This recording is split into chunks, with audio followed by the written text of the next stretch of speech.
Hi అండి, నమస్తే అండి. నేను మీ రాజేశ్వరిని. ఈరోజు మనం ఇంట్లో చేయబోయే మరో ఒక రెసిపీ ఏంటంటే తోటకూర ఫ్రై అండి. తోటకూరను కడిగి సన్నగా తరిగి పెట్టుకున్న తోటకూర ఫ్రై అండి. దీనికి కావాల్సిన ఇంగ్రీడియంట్స్: కొత్తిమీర, ఉల్లిపాయ, పచ్చిమిర్చి, వెల్లుల్లి, కరివేపాకు, పోపు దినుసులు, ఉప్పు, పసుపు అండి. అయితే దీంట్లో ఎండుకారం మాత్రం వేయట్లేదండి, ఎండుకారం వేయకుండా చేస్తున్నాము. ఇవి మినప వడియాలండి. మినప వడియాలు ఏంటంటే ఫస్ట్ ఫ్రై చేసి తీసి పక్కన పెట్టుకున్న తర్వాత కూర అంతా అయిపోయిన తర్వాత, ఫ్రై మొత్తం అయిన తర్వాత తీసి మనం రైస్ ఇట్లా ఇట్లా క్రష్ చేసుకుని కూరలో పైన కానీ చల్లుకుని అది మనం పెట్టుకుని తినేటప్పుడు పెట్టుకుంటే చాలా టేస్టీగా ఉంటుంది, క్రంచీగా ఉంటుందండి. దానికోసం అనమాట. మీకు తెలుసో తెలీదో తెలియదు నాకు. ఒకసారి మీరు ట్రై చేస్తారని చెప్పి దీన్ని నేను చూపిస్తున్నానండి. స్టవ్ వెలిగించుకుందామండి.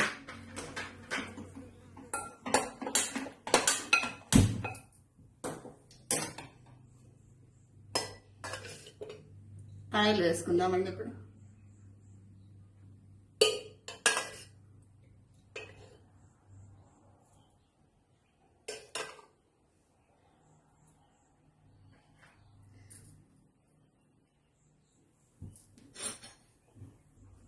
ఆయిల్ వేడెక్కిందండి. వడియాలు వేయించి పక్కన పెట్టుకుందాము.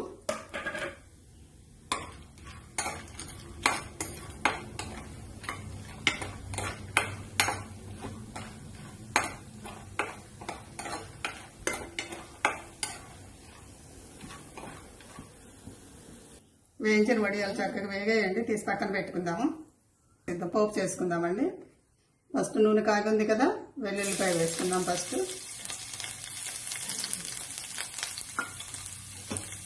తాలింపు గింజలండి.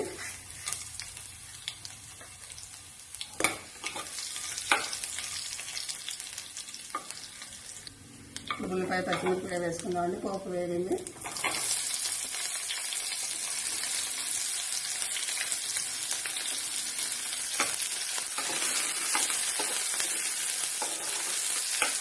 కొంచెం వేగనిద్దామండి. ఎర్రగా వేగితే బాగుంటుంది.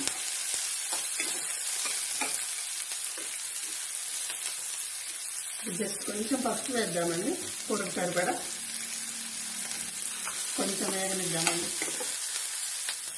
కరివేపాకు వేద్దామండి. ఇప్పుడు ఉల్లిపాయ లైట్గా వేగిందండి. తోటకూర వేసుకుందాము.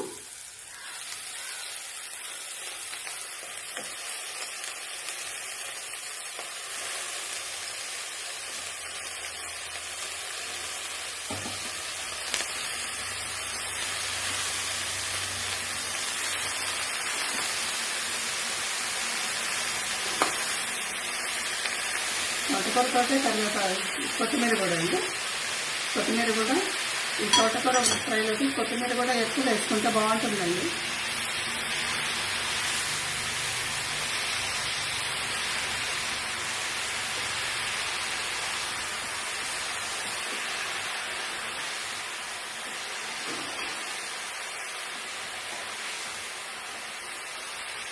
చక్కగా సిమ్లో పెట్టి మగ్గనిద్దామండి. మగ్గిందండి చక్కగా. కొంచెం తోటకూర కొంచెం ఈ టైంలో సాల్ట్ వేసుకుంటే ఇంకొంచెం త్వరగా మగ్గుతుంది.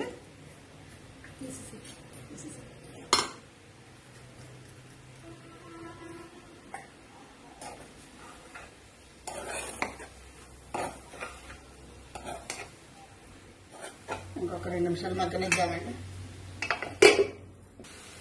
చక్కగా మగ్గిపోయిందండి.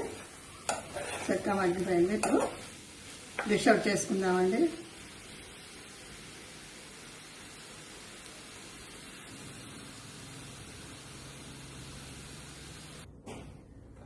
డిష్ అవుట్ చేసుకుందామండి. తర్వాత మనం భోజనానికి కూర్చున్నప్పుడు చక్కగా ఇలా వడియాలతో అండి. ఇప్పుడు మనం ముందుగా వేయించి పెట్టుకున్న వడియాలు. ఈ వడియాలను ఏంటంటే క్రష్ చేసేసి కూర మీద చల్లుకున్నప్పుడు మనకి తినేటప్పుడు క్రంచీగా ఉంటుందండి అనమాట. అది చాలా టేస్టీగా ఉంటుంది అనమాట.